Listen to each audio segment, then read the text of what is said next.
જઈને તમે ત્યાં દર્શન નથી કરી શકતા તો ઝી24 કલાક એ તમામ દ્રશ્યો આપ સુધી પહોંચાડી રહ્યું છે। અને આજે વહેલી સવારથી મંગળા આરતી હોય કે પહિંદ વિધિ હોય કે પછી કોઈ પણ વિધિ પૂજા અર્ચના હોય, ભગવાન જગન્નાથ, બહેન સુભદ્રાજી અને ભાઈ બલભદ્ર આ ત્રણેય આજે નગરચર્યાએ નીકળ્યા છે। વર્ષમાં એક દિવસ માત્ર એવો હોય છે જ્યારે ભગવાન નગરચર્યાએ નીકળે છે અને ભક્તોને દર્શન આપે છે। ત્યારે કેટલીક વાતો એવી વિશેષ છે જે જાણવી ખૂબ જરૂરી છે। મારી સાથે સ્ટુડિયોમાં જ્યોતિષાચાર્ય અને એડવોકેટ અશ્વિન ત્રિવેદી છે। અશ્વિનભાઈ, તમારું ખૂબ સ્વાગત છે ઝી24 કલાક। સૌથી પહેલા તો જગન્નાથ ભગવાનનો આકાર, તેમનું આ સ્વરૂપ છે ખૂબ જ મહત્વનું છે। તેમનું આવું સ્વરૂપ કેમ છે? માટલા આકારમાં છે, જે કહી શકાય કે એ ગળી ગયું હતું શરીર, એવું કેમ? ભગવાન જગન્નાથજી એટલે કૃષ્ણનું સ્વરૂપ કહેવામાં આવે છે। આદિકાળમાં જોવા જઈએ તો ભગવાને જ્યારે એમનો શરીર જ્યારે છોડ્યું અને જ્યારે પરકાયા પ્રવેશ કરવાની વાત હતી ત્યારે ભગવાને ભક્તો માટે એક કંઈક પોતાની આસ્થા, એમનું એક અસ્તિત્વ ટકાવી રાખવા માટે અને ભક્તોને એ આસ્થામાં તરબોળ કરવા માટે એમણે એમ કીધું કે હું કાષ્ઠની મૂર્તિમાં એ મારું હૃદય સોંપી અને આપ સૌને દર્શન આપીશ। અને પછી એ કાષ્ઠનું લાકડું તરતું જગન્નાથપુરી ગયું, ઓડિશા બાજુ, અને ત્યાં પછી ત્યાં મહારાજાને મળ્યું અને પછી એમાંથી એ કાષ્ઠને ઘડવામાં આવ્યું અને એ કાષ્ઠને એ રીતના ઘડવામાં આવ્યું કે જેનું ભગવાનનું હૃદય છે, કૃષ્ણ ભગવાનનું હૃદય ખૂબ જ કોમળ હૃદય છે અને એ કોમળ હૃદય છે એ કાષ્ઠના એક લાકડામાં મૂર્તિ આકારમાં સંઘરી અને એની અંદર હૃદય એનું મૂકવામાં આવ્યું। એક વખત ફેલ ગયા ત્યાં કારીગરો, કારણ કે ભગવાને એમને શરત કરી હતી કે જ્યારે તમે મૂર્તિ ઘડો ત્યારે આંખે પાટા બાંધવાના અને મને ત્યાં જોવાનું નહીં, પરંતુ કારીગરે કંઈક શરત ચોકથી અને એની જિજ્ઞાસા વૃત્તિમાંથી એ પોતે બહાર ના આવી શક્યો અને ભગવાનને જોવા માટે એણે નેત્રો ખોલી નાખ્યા અને ત્યારે પછી આખું એ ભગવાને ત્યાં આગળ અંદર પોતાનો જીવ આપવાનું માંડી વાળ્યું એ સમય અને પછી કારીગરને પણ એ ત્યાંથી હટાવી દીધા મહારાજશ્રીએ અને પછી નવા કારીગરો બોલાવી અને પછી આ કડક સૂચના આપવામાં આવી કે ભાઈ તમે આખે પાટા બાંધી અને આ ભગવાનની મૂર્તિ જેવી ઘડાય એવી, એટલે ભગવાનને જેવો ઘાટ ઘડવાનો હતો એવો ઘાટ પોતે પોતાનો ઘડી અને અંદર હૃદય ભગવાનનું હૃદયસ્થ કર્યું અને એમાં એ પોતાનો જીવ રેડ્યો એમણે। અને પછી જ્યારે આ આસ્થાનું પ્રતિક સ્વરૂપ આપણે છીએ ભગવાનને પૂજન કરીએ છીએ, જ્યાં જગન્નાથ મંદિર ઓડિશાથી, ત્યાંથી આ જગન્નાથ મંદિરની યાત્રા 1878માં અમદાવાદમાં નરસિંહ મહારાજ છે જે હતા એમના દ્વારા શરૂ કરવામાં આવી। એમના સપનામાં આવ્યા કે અહીંયા ગામમાં મારું મંદિર સ્થાપના કરો અને જગન્નાથજીની સાથે સાથે બલભદ્રજી અને સુભદ્રાજીને ચિત્રાંગના પણ કહેવામાં આવે છે। સુભદ્રાજી છે એ આપણે જુઓ છો કે અર્જુનની સાથે એનું સંકળાયેલા છે, કૃષ્ણ ભગવાનની સાથે સંકળાયેલા છે, અભિમન્યુની સાથે પણ સંકળાયેલા છે। એ સુભદ્રાજી છે એ વિશાળ સ્વરૂપ છે એનું બેન, એની ફઈ, એમની મા, એના વિશાળ સ્વરૂપોમાં એ ત્યારે પોતે એ સુભદ્રાજી છે એ બિરાજમાન થયેલા છે। એટલે મા સ્વરૂપમાં, બેન સ્વરૂપમાં સુભદ્રાજીને બધા આસ્થાના પ્રતીક તરીકે જોવે છે। બલભદ્ર જે છે બલભદ્ર ભગવાન કૃષ્ણજીના મોટા ભાઈ, એમને એ મોટા ભાઈ તરીકે આપણે એમને પૂજન કરીએ છીએ। કિસાનો, ખેડૂતો પણ આજે એનું પૂજન કરી અને રથ એમનો પોતાનો બળદગાડું જે છે એ હાંકવાની ખેતી કરવાની શરૂઆત કરતા હોય છે। અષાઢી બીજ છે આજે, એટલે વણજોઈતું મુહૂર્ત છે। ઘણા બધા ધંધા રોજગાર આસ્થાના પ્રતીક સાથે સંકળાયેલા છે અને એ વણજોઈતા મુહૂર્તમાં આજે 7 તારીખ છે, જુલાઈ મહિનો, 7મો મહિનો છે અને ભગવાન જ્યારે નગરચર્યાએ નીકળ્યા છે ત્યારે ભગવાન પોતે એ પ્રજાજનોને દર વર્ષે આપણે આખું વર્ષ નિત્યક્રમ હોય છે, સવારે મંગલાથી શયન સુધી આપણે ભગવાનના દર્શન કરવા માટે એમના મંદિરે જઈએ છીએ, હવેલીએ જઈએ છીએ ઠાકોરજીની। અને જ્યારે આજે ભગવાન પોતે પ્રસન્ન થઈ અને એમના ભાઈ અને બહેન સાથે એ નગરચર્યાએ નીકળે છે અને જનતાને એ પોતાની સેવા સ્વરૂપ પ્રગટ કરે છે જનતા સમક્ષ। અને જનતા છે એ આસ્થાથી, ભાવ વિભોરથી, લાગણીસભર દ્રશ્યો આપણે જોઈએ છીએ કે એમના ઘણાના આંખમાંથી આંસુ નીકળી જતા હોય છે ભગવાનના દ્રશ્ય જોઈને અને એ રીતે ભગવાનને પોતાની આસ્થાના પ્રતીક તરીકે એ પૂજતા હોય છે। અને ભગવાન પણ એ જ્યારે પ્રજાજનોને જોઈને ખુશ થઈ જાય છે।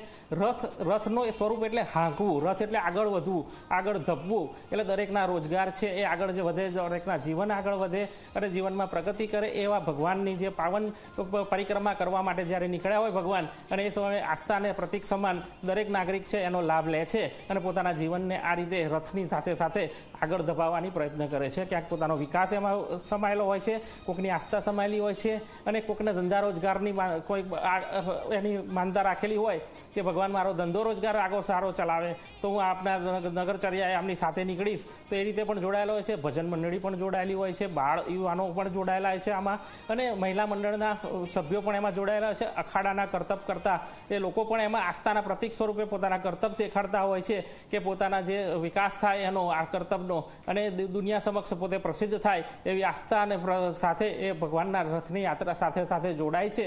અને આ દિલીપદાસજી મહંત છે જગન્નાથ મંદિરના મહામંડલેશ્વર શ્રી, અને મહેન્દ્રભાઈ જાની નિષ્ઠામાં જે આપણે આ નગરચર્યા સૌથી વિશાળ નગરચર્યા, ગુજરાતની સૌથી મોટી આ રથયાત્રા છે એ આપણે નિહાળીએ છીએ. અને આ જે રણછોડરાયના મંદિર છે, રંગીલા રણછોડ સરસપુર, ત્યાં ગાડી ભગવાનના રૂડા મામેરા ભરવામાં આવે છે, અને ભગવાનને ત્યાં થાળ જમાડવામાં આવે છે. પોળોમાં ત્યાં ગાડી દાળ, ભાત, શાક, મોહનથાળ અને બુંદી ફૂલવડીની પ્રસાદનો ભોગ લગાડવામાં આવે છે. અને એ ભોગ ગરીબ માણસથી લઈ અને હાથલારી કરતો હોય, રિક્ષા ચાલક હોય અથવા અમીર હોય, તવંગર હોય, દરેક પોતાના નાત જાત અને પોતાના અમીરી ગરીબીને ભૂલી અને એક સાથે એક પંગતમાં બેસી અને ભગવાનનો પ્રસાદ આરોગી અને પોતાની ધન્યતા અનુભવે છે. બિલકુલ, આપણી પાસે પરત ફરી અત્યારે એક બ્રેકિંગ ન્યૂઝ મળી રહ્યા છે. થોડી જ વારમાં રથ ખમાસા પહોંચી જશે. તો આ એક ખબર અને આ એ દ્રશ્યો જેના દર્શન તમને ઝી 24 કલાક કરાવી રહ્યું છે. અત્યારે ભક્તોમાં ખૂબ જ ઉત્સાહ છે. ભક્તો નાચી રહ્યા છે, ગાઈ રહ્યા છે, જય જગન્નાથના નાદ સંભળાઈ રહ્યા છે. ભક્તિમય માહોલ, અલૌકિક અદ્ભુત આ માહોલ છે. દર વર્ષની જેમ આ વર્ષે પણ ભગવાનની નગરચર્યા સમય રથયાત્રામાં 18 ગજરાજ, 30 અખાડા, 101 ટ્રક અને 18 ભજન મંડળીઓ જોડાઈ છે. ત્યારે સમગ્ર રૂટ પર પોલીસ બંદોબસ્ત ગોઠવવામાં આવ્યો છે. આ રથયાત્રાની તમામ સુરક્ષા ડીજી, એડીજી સાથે આઈજી, ડીઆઈજી કક્ષાના 5 અધિકારી તેમજ 12,600 પોલીસ કર્મી સહિત તમામ પોલીસ જવાનો ખડે પગે છે. આટલી મોટી સંખ્યામાં જ્યારે ભક્તો સામેલ હોય, સાથે સંતો મહંતો હોય, ત્યારે સુરક્ષાની દ્રષ્ટિએ સરકારે ખૂબ જ અગાઉથી તૈયારી કરવી પડે છે. અને અત્યારે આ તમામ દ્રશ્યો જેમાં ટેબ્લો આકર્ષણનું કેન્દ્ર બન્યા છે, ટેબ્લોમાં સંસ્કૃતિની ઝાંખી દર્શાવવામાં આવી છે. તો બીજી તરફ અમે આપણે જે દ્રશ્યો બતાવી રહ્યા છીએ, મામેરાના દ્રશ્યો છે. ભગવાનનું મામેરું કરવામાં આવ્યું છે. મામેરામાં અદ્ભુત શણગાર ભગવાનનો કરવામાં આવ્યો છે. મામાના ઘરેથી વહાલસોયા ભાણેજ માટે જે મામેરા સ્વરૂપે ઝવેરાત આપવામાં આવે છે, સોનું ચાંદી આપવામાં આવે છે, સાજ શણગાર, કપડાં આપવામાં આવે છે, તેનું પણ ખાસ મહત્વ છે. તો અશ્વિનભાઈ, ખાસ કરીને ભગવાનનું જે મામેરું કરવામાં આવે છે, આ મામેરાની શરૂઆત રથયાત્રામાં ક્યારથી થઈ? ભગવાન છે પોતાના મામાના ઘરે એ રહેવા ગયા, અને ત્યાર પછી એમને પોતાને ત્યાં આંખો આવી. એટલે એમાં પણ એક ભાવ છે કે ભગવાને ભક્તનું દુઃખ લઈ લીધેલું, અને ભગવાને એના ભક્તની સેવા કરી. એને જ્યારે એના ભક્ત છે એને તકલીફ પડી, શારીરિક પીડા થઈ, તો એમની પોતે સેવક તરીકે જઈ અને ભગવાને એની સેવા કરી. અને સેવા ચાકરી કરતાં કરતાં 15 દિવસનું દુઃખ એનું વધેલું. ત્યારે ભગવાનના સેવકે એને ભગવાનને કીધું, ભગવાન, મારા કારણે આપને ખૂબ જ કષ્ટ પડ્યું છે, હવે આપ મને આ રીતે છોડી દો નિર્દેશ, અને મારો દેહ ત્યાં જવાની મને પરવાનગી આપો.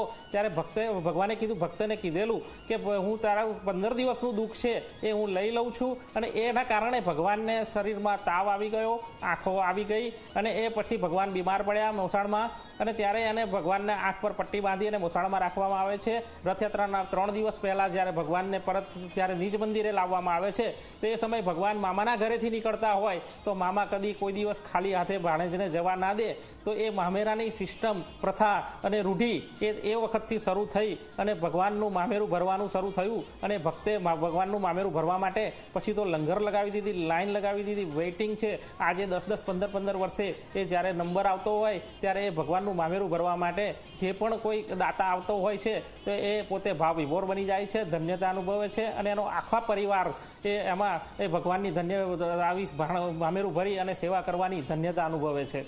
અને ત્યારથી આ સિસ્ટમ ભગવાનની મામાના ઘેરથી ખાલી હાથે ના જવાય એમ કરીને કંઈક ના કંઈક દક્ષિણા સ્વરૂપે એને સાફા, દરદાગીના, અચકનના જામા, અને બેન સુભદ્રાબેનને પણ એને સાડી અને એ બધું દાગીના આપવાનો, બલભદ્ર ભગવાનને જઈને પણ આ બધું ચડાવવાનો એ ત્યારથી રિવાજ થઈ ગયો, રૂઢિ થઈ ગઈ, પરંપરા થઈ ગઈ. અને આજ દિન સુધી 147 વર્ષથી આ પરંપરા છે એ ભક્તો નિભાવે છે, દાતાશ્રીઓ નિભાવે છે. બિલકુલ. તો અત્યારે રથયાત્રા જેમાં ભાવિક ભક્તો ઝૂમી રહ્યા છે, નાચી રહ્યા, ગાઈ રહ્યા છે અને રથયાત્રામાં જે આખું વર્ષ ભક્તો રાહ જોતા હોય છે કે ભક્તો કહે છે કે ક્યારે મારું નાથ પધારે, ક્યારે વધામણા કરું અને ક્યારે એક ઝલક જોવા મળી જાય, ભગવાનના દર્શન